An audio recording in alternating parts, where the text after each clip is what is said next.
Salut tout le monde, j'espère que vous allez bien, bienvenue à cette nouvelle vidéo. Aujourd'hui on va apprendre à créer une application complète avec Node.js, Express et MongoDB. Cette application ce sera un Pokédex. C'est une application très simple, donc qui contient des Pokémon, des informations sur des Pokémon, et quand on clique sur un Pokémon on accède à sa photo et à sa description. Et les Pokémon ont des types, et lorsque l'on clique sur un des types, eh bien, on récupère en fait la liste des Pokémon du même type. Ici, dans cet exemple, vous voyez que Carapuce est de type poison. Si vous êtes un fan de Pokémon, vous savez bien que ça n'est pas le cas.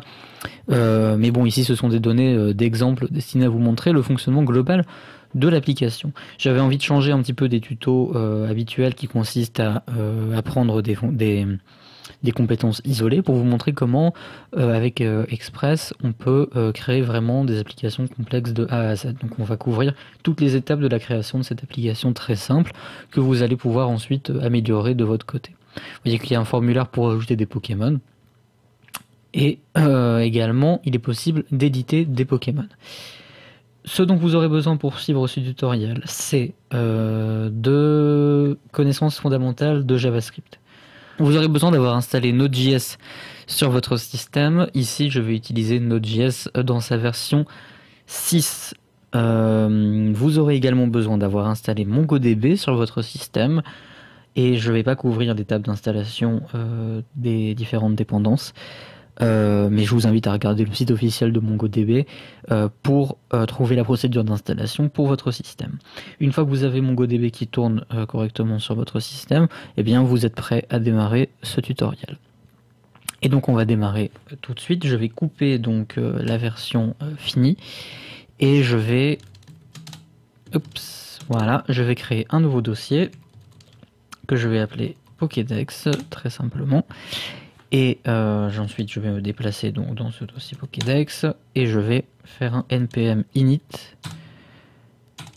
et je vais appuyer plein de fois sur entrée pour garder toutes les valeurs par défaut parce que le reste ne m'intéresse pas. Hop, vous aurez besoin donc pour ce projet de différentes dépendances. Les premières dépendances qu'on va installer, c'est donc hop, on va faire un npm install -save et on va installer Express évidemment, Mongoose et on aura également besoin de Nunjucks comme ceci et de Bootstrap. Alors rapidement, Express c'est le micro framework qu'on va utiliser qui va nous permettre de simplifier le processus de création d'une application web. Mongoose c'est un ORM qui va nous permettre de manipuler plus facilement les données dans la base de données MongoDB et de créer des modèles pour nos Pokémon et pour nos types et de modéliser rapidement les relations entre ces deux modèles. Et Nunjucks, c'est un moteur de template, il y en existe beaucoup, qui va nous permettre de générer nos pages web, d'inclure des données à l'intérieur, etc. Et Bootstrap, c'est une librairie CSS qui va nous permettre de faire des pages un peu plus jolies, un peu plus rapidement, puisqu'ici le but de ce tutoriel c'est pas de vous apprendre à faire du web design, donc Bootstrap va nous permettre d'avoir des pages voilà, fonctionnelles entre guillemets assez rapidement. On appuie sur Entrée et on le laisse installer tout ça. Et de notre côté, on va commencer à coder. On va ouvrir donc le dossier Pokédex et on va créer le fichier principal de notre application qui sera app.js. Hop. Dans ce app.js, on va faire différents requires. On va faire un require de Express comme ceci.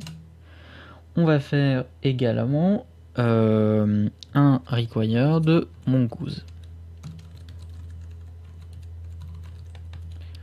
Voilà.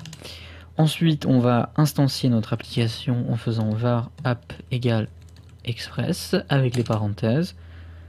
Ensuite, on fait un app.listen entre parenthèses 3000 pour lancer notre application sur le port 3000. Et on va loguer dans la console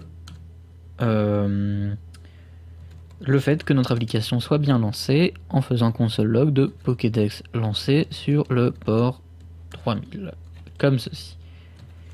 Et entre les deux ici, pour bien vérifier que tout fonctionne, on peut faire un app.get. En premier paramètre, on va mettre un slash. En deuxième paramètre, on va mettre une fonction. Et on va récupérer les fichiers, les variables request et response. Et on va faire un response.send de salut. Et ensuite, pour lancer notre application, on va faire un node app.js dans le répertoire. Et là, si je vais sur localhost 2.3000, j'ai bien mon application qui tourne et qui envoie salut. Alors, on va un peu décomposer ce code. Alors, en réalité, pour l'instant, l'import de Mongoose, on s'en sert pas, mais on s'en servira plus tard. Ici, en faisant var app égale express, on a instancié une nouvelle application express. En faisant app.get, en mettant un slash ici, on a défini une nouvelle route qui va exécuter une fonction, cette fonction ici, à chaque fois qu'un utilisateur ira sur la page slash. Slash, c'est la page d'accueil. À chaque fois que quelqu'un ira à la racine de notre site, on va exécuter cette fonction. Et cette fonction, elle prend en paramètre une variable request qui représente la requête vers notre serveur, et une variable réponse qui va représenter la réponse qu'on va envoyer au client. Et pour envoyer au client la réponse salut, on a juste à faire response.send et on passe en paramètre la chaîne de caractères que l'on veut utiliser, que l'on veut envoyer, et en l'occurrence c'est la chaîne de caractères salut. Voilà, donc là on a créé notre première application très simple. Ensuite on va se connecter à la base de données MongoDB en faisant, donc on va décommenter Mongoose ici et on va faire un mongoose.connect et on va lui passer en paramètre une Mongo URI qui sera localhost /Pokédex. Ce qu'on dit là par cette ligne, c'est qu'on se connecte à la base de données Pokédex qui tourne sur le serveur localhost.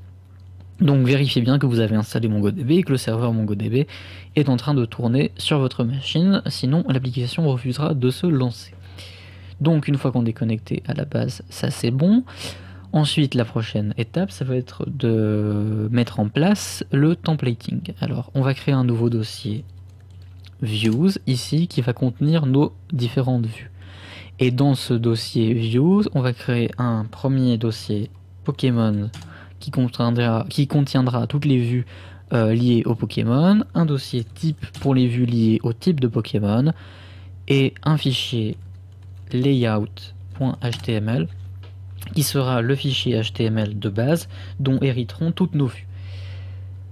Ensuite, donc, pour utiliser Nunjux comme moteur de template, tout ce qu'on a à faire, c'est faire un var Nunjux égale require Nunjux, comme ceci.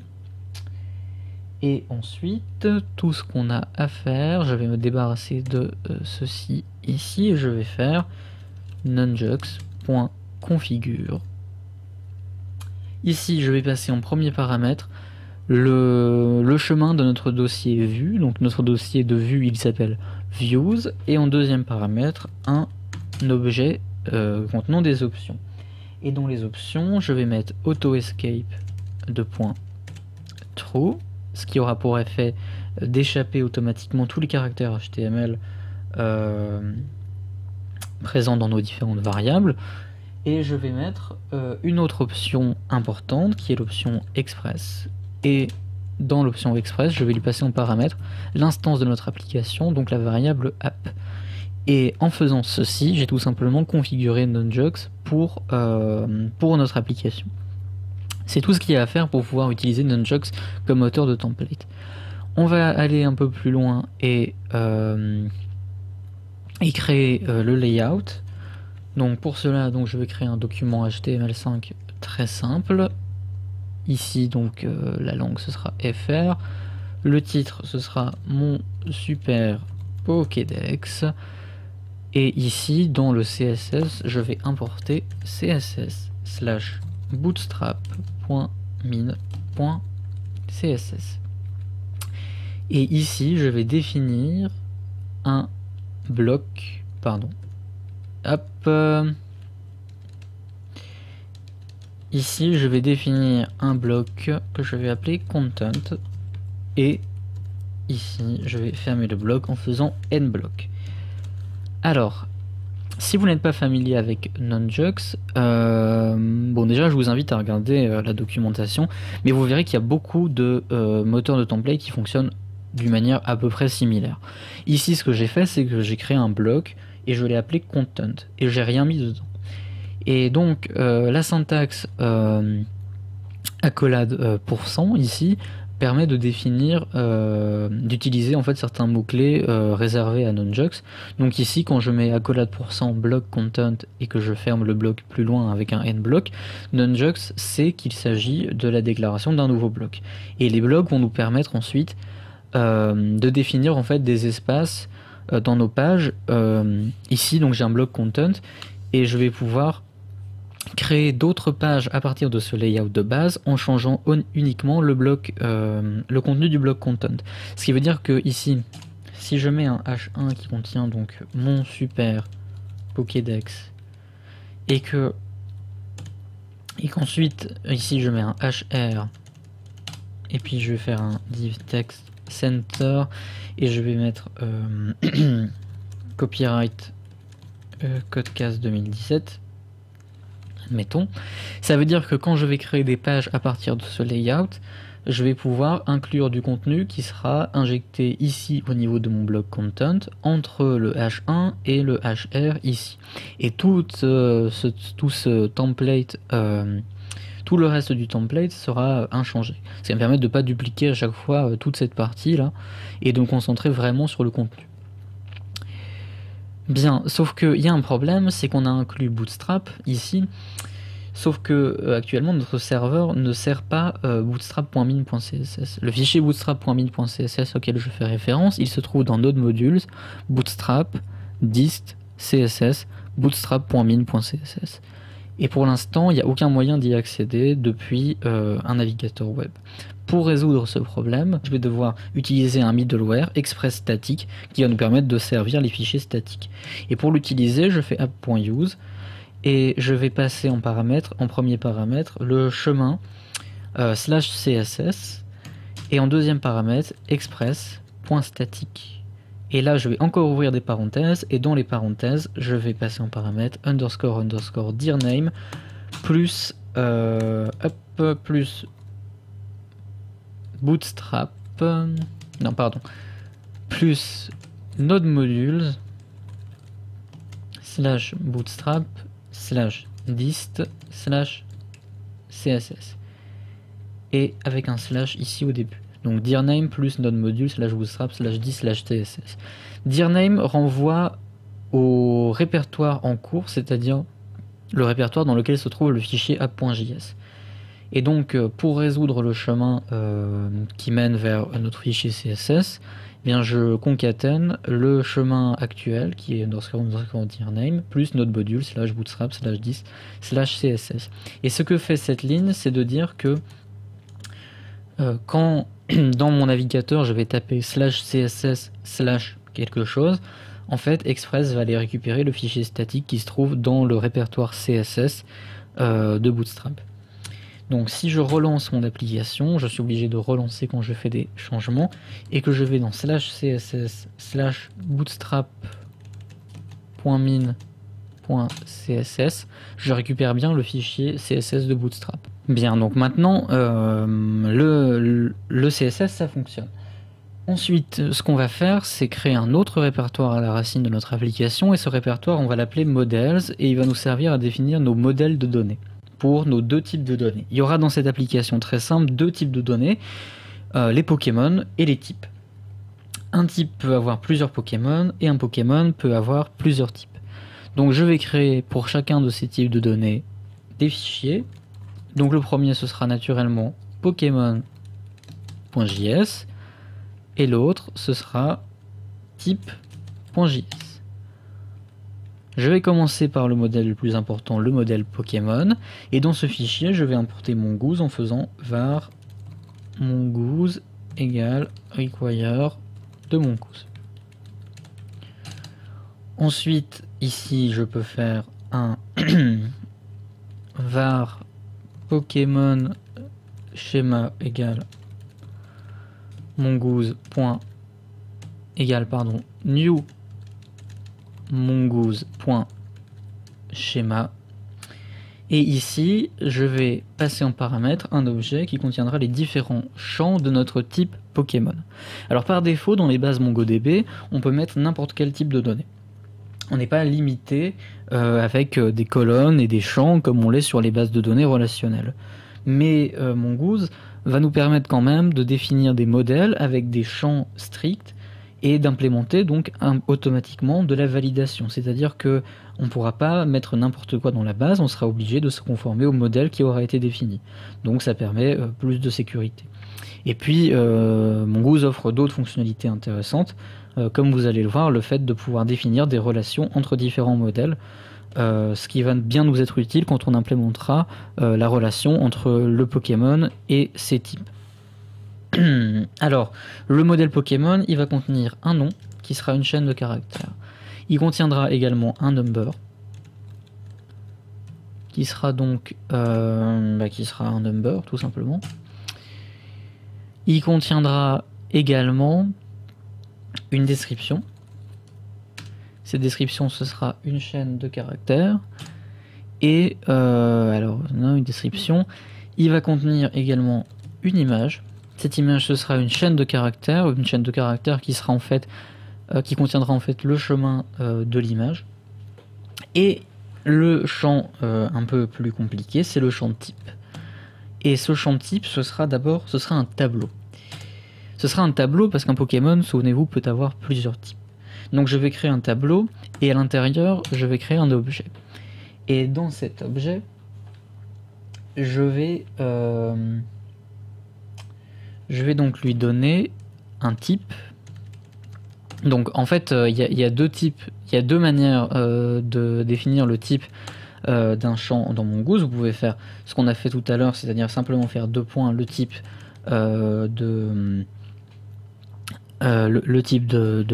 du champ, mais vous pouvez aussi passer en paramètre un objet et là vous avez accès à plus de choses.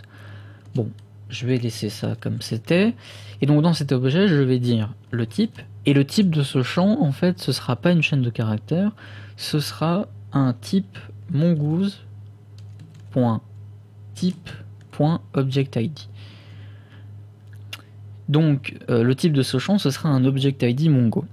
Un objectID Mongo c'est presque comme une chaîne de caractères, sauf que ça ne peut contenir que des objectID. Chaque document dans MongoDB est indexé par un ID qui est contenu dans le champ _ID. Donc ici, je vais référencer dans un champ l'ID du type. C'est-à-dire que j'ai un modèle type qui contient donc les différents types de Pokémon possibles, eau, feu, etc. Chacun de ces types a un ID, et pour associer le Pokémon avec son type, je vais stocker au niveau du Pokémon un tableau qui contient les différents ID des différents types du Pokémon en question. Ce sera peut-être un peu plus, si c'est un peu compliqué, ce sera un peu plus clair tout à l'heure. Donc le type, et ensuite ce qui va être intéressant, c'est le champ ref. Et le champ ref, eh bien ici je vais lui mettre en paramètre une chaîne de caractères qui contient type avec une majuscule. Ce que je fais là ici, c'est que je dis à Mongoose que ce champ ici va contenir des objectID, et par le champ ref, je vais lui dire que en fait ces objectID sont des références vers des objets de type, enfin des objets du modèle type que je n'ai pas encore défini mais que je vais définir tout à l'heure. Et ensuite je peux faire donc un var Pokémon égale mongoose.modèle, et là en premier paramètre je mets le nom de mon modèle, ce sera le modèle Pokémon, et en deuxième paramètre le schéma qui sera donc Pokémon schéma. Et ensuite je fais un module.export égale Pokémon pour exporter mon modèle pour pouvoir le réutiliser dans d'autres parties de mon application. Ensuite, je vais faire pareil avec le modèle type. Donc on recommence, on fait un var mongoose égale require de mongoose, comme ceci. Ensuite, on fait un var type schéma égale mongoose.schéma. Et j'ai encore fait la même bêtise que tout à l'heure, c'est new mongoose.schéma. Et ici, je passe donc un objet.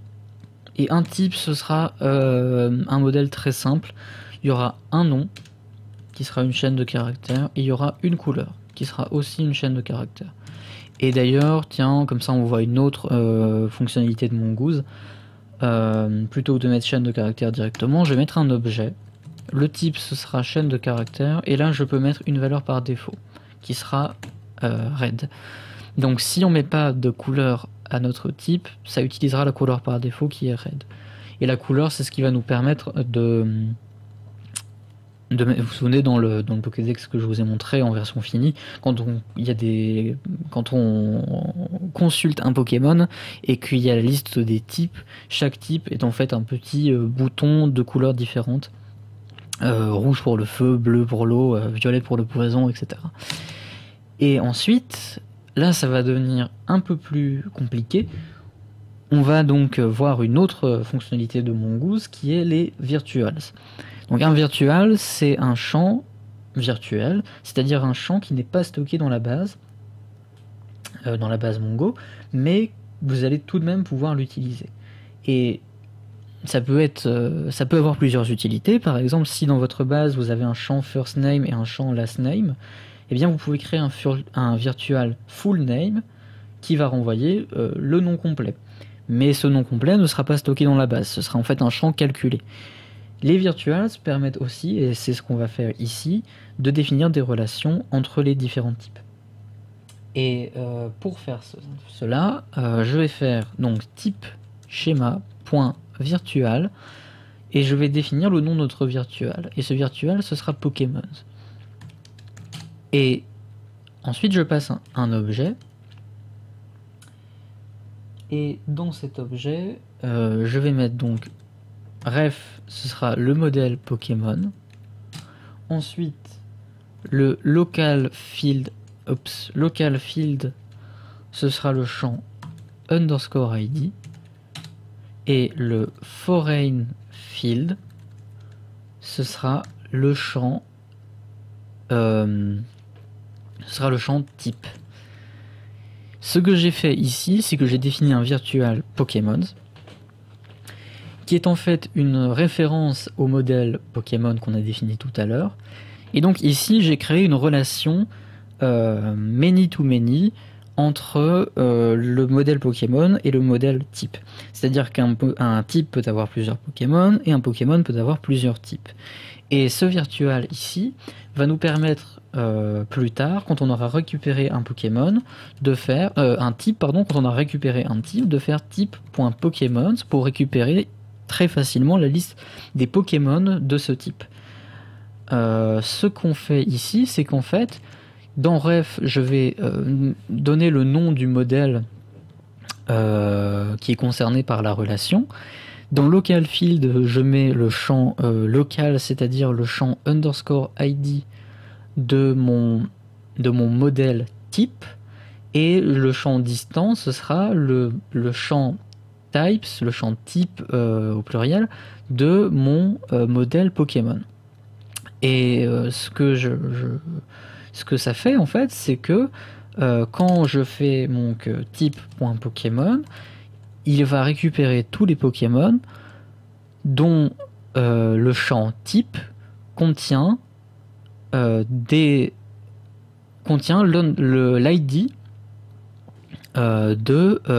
du type en question, du type que je suis en train d'utiliser. Et on n'oublie pas de faire var type égale mongoose.model et on passe en paramètre type avec une majuscule et notre type schéma pour définir notre modèle. Et ensuite on fait un module .export de type. Donc voilà pour la définition de nos différents modèles. Maintenant que les modèles sont définis, on va pouvoir passer à la programmation de la logique de notre application. Et on va encore créer un nouveau répertoire. Et ce nouveau répertoire, je vais l'appeler route. Et je vais créer deux fichiers. Un fichier, pardon, pas pokédex.js, mais Pokémon.js. Et un fichier type.js. Pour bien délimiter les routes qui concernent les types et les routes qui concernent les Pokémon. Et d'ailleurs, comme j'ai mis type au pluriel, je vais mettre Pokémon au pluriel. Dans notre fichier de routeur, je vais faire un var, un var express égale require express et un var routeur égale express.routeur. Et à la limite, je peux même économiser en une ligne en faisant simplement var routeur égale require express.routeur comme ceci. Et comme ça, je me débarrasse de la première ligne. Et ensuite, je fais un module.export égale routeur. Donc ici, j'ai instancié un nouveau routeur. Le routeur, c'est donc un middleware qui va nous permettre d'exécuter des actions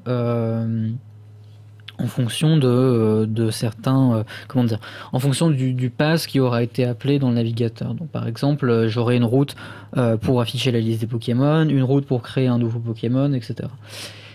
Et ce routeur, donc une fois qu'il était instancié, je l'exporte pour pouvoir m'en resservir plus tard dans d'autres parties de l'application. Ensuite, je fais pareil donc pour notre fichier type. Je vais faire un var routeur égale require de express.routeur et je fais un module.export égale routeur. Et avant d'aller plus loin dans le code de nos différentes routes, je vais retourner dans le fichier app.js pour ajouter certaines choses qu'on a oublié entre guillemets. Je vais ici après le mongoose.connect faire un require de ./models/Pokémon et un require de ./models/type. Ce qui aura pour effet donc de définir nos différents modèles. Puisqu'avant on avait donc défini nos modèles dans des fichiers, mais ces fichiers n'étaient appelés nulle part. Donc Mongoose n'avait pas enregistré les différents modèles. Et donc une fois qu'on a fait ça, je vais aussi utiliser les routeurs qu'on a définis tout à l'heure en faisant app.use/ ici. Et en deuxième paramètre, je vais faire un require de ./route/Pokémon. Et je vais faire un app.use/type. Et ici, je vais faire un require de ./route/type. Ce que j'ai fait ici, c'est que j'ai dit à Express, pour toutes les routes qui commencent par /, tu vas utiliser le routeur qui se trouve ici. Et pour toutes les routes qui commencent par /type, tu vas utiliser le routeur qui se trouve ici. Alors ne vous inquiétez pas, le code de toute l'application en entier sera mis en ligne sur le site Codecast. Vous pourrez le télécharger, comme ça si jamais vous avez un peu de mal à suivre le tuto, ben voilà, vous aurez une version fonctionnelle que vous pourrez explorer par vous-même. Bien, maintenant qu'on a utilisé nos différents routeurs, qu'on a inclus nos différents routeurs dans le fichier principal de l'application, on va pouvoir définir nos routes. Donc ici, dans le routeur Pokémon, je vais définir la page d'accueil en faisant routeur.get/ et ici, je passe en paramètre une fonction, je récupère request et response. Ce que j'ai fait ici, donc, c'est que pour toutes les requêtes vers la page d'accueil, j'exécute cette fonction. Et qu'est-ce que je vais exécuter comme fonction? Eh bien, je vais aller chercher, faire un require de mon modèle Pokémon ici, en faisant require models slash Pokémon. Et je vais aller chercher tous les Pokémon dans la base de données en faisant Pokémon.find. En premier paramètre, je vais mettre un objet vide. Et cet objet vide est l'équivalent de, en gros, récupère tous les Pokémon. Une fois que j'ai fait ça, je peux faire un populate de types, de type. Et ce populate va dire à Mongoose non seulement de récupérer les Pokémon, mais de récupérer aussi tous les types associés. Parce que par défaut, en fait, si on ne le fait pas, il va pas récupérer les types associés pour économiser en fait des requêtes. Donc là, par le populate, je dis à Mongoose que je veux bien récupérer chaque type, enfin tous les types de chaque Pokémon. Et ensuite, je peux faire un point then et passer en paramètre une fonction. Ici, je récupère donc mes Pokémon. Et je vais faire un... Je vais ici faire un res.render de Pokémon/index.html. Et je vais ici, en deuxième paramètre, passer en paramètre un objet qui contiendra mes Pokémon. Donc ce que j'ai fait ici, c'est que je dis à Express de faire le rendu de la vue Pokémon/index.html avec comme variable la variable Pokémon qui a pour valeur les Pokémon qu'on a récupérés dans la base. Cette vue, elle n'existe pas, donc on va la créer tout de suite. Donc dans le dossier Pokémon, on fait un nouveau fichier qu'on va appeler index.html. Et dans ce fichier index.html, on va faire un extends de layout.html.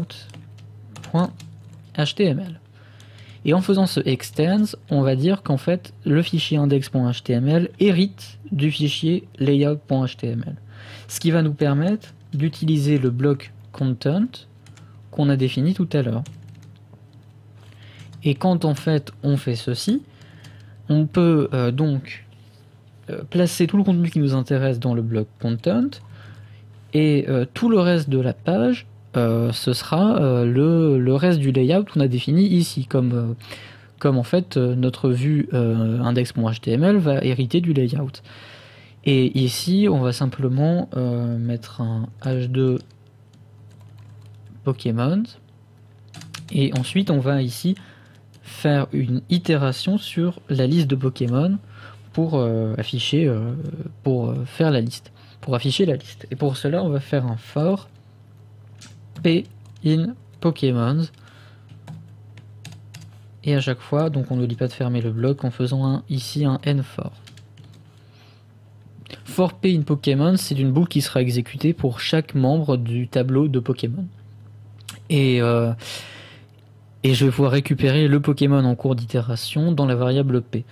Donc ici, pour chaque Pokémon, je vais afficher un panel. Donc un panel, hein, c'est un composant Bootstrap. Dans le panel heading, je vais mettre le nom du Pokémon en faisant donc p.name. Et dans le panel content, je vais mettre p.description, donc la description de mon Pokémon en cours. Ensuite, donc je relance mon application et là j'ai une erreur. Qu'est-ce qui se passe? Lib schéma undefined type object id at array types dans le schéma 659 machin Pokémon à la ligne 3. Donc on a une erreur dans un de nos modèles visiblement. Oh, ok, je pense que je sais pourquoi. Parce que c'est pas mongoose.type, c'est mongoose.schema.types.objectId. Et si je fais ceci et que je relance, là ça fonctionne. Ok, bon, petite erreur de ma part. Donc en tout cas, maintenant ça a l'air de fonctionner. On va quand même vérifier ici. Voilà. Donc là, ça n'affiche aucun Pokémon et c'est normal. Ce qu'on pourrait faire pour améliorer un peu, c'est au niveau de notre layout.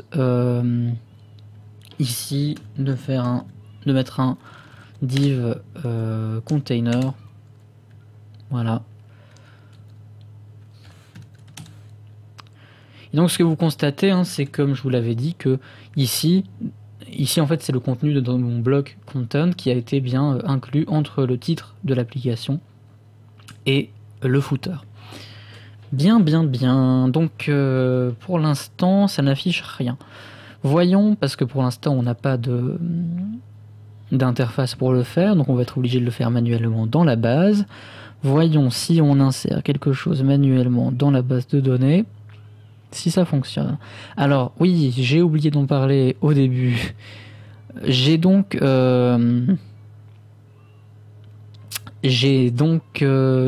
donc un logiciel qui s'appelle Studio 3T, qui s'appelait avant Mongo Chef, pour gérer mes bases Mongo, un utilitaire graphique qui va permettre d'ajouter, d'éditer des documents, etc. C'est pas nécessairement indispensable, mais ici ça va être pratique pour ajouter des données dans la base, puisque pour l'instant on n'a pas encore d'interface pour le faire. Donc là, si j'ajoute une collection Pokémon ici, et que dans cette collection Pokémon, j'insère un document. Ici, donc, je vais insérer, donc, je tape du JSON, je vais insérer le nom Bulbizarre. Le number, ce sera donc... ce sera 1. La description, ce sera Pokémon de départ de type plante et poison offert par le professeur Chen. Voilà, donc une description sommaire. Qu'est-ce qui manque? Voilà, ok, ici il manque un guillemet. Et puis dans le champ type, je vais simplement mettre un tableau vide pour le moment. Si j'ajoute le document et que j'actualise, ça fonctionne correctement. Il y a un petit problème avec le panel. C'est pas panel content, c'est panel body, la classe Bootstrap. Et du coup, ça fonctionne pas correctement. Si j'actualise, voilà, là j'ai la marge qui s'est mise correctement. Voilà, donc pour l'instant ça fonctionne. On a notre liste de Pokémon qui est fonctionnelle. J'aurais pu ajouter d'autres Pokémon dans la base et ça aurait fait une liste un peu plus longue. Bien, on a quand même bien avancé. Donc là, on a une application qui commence à ressembler à quelque chose.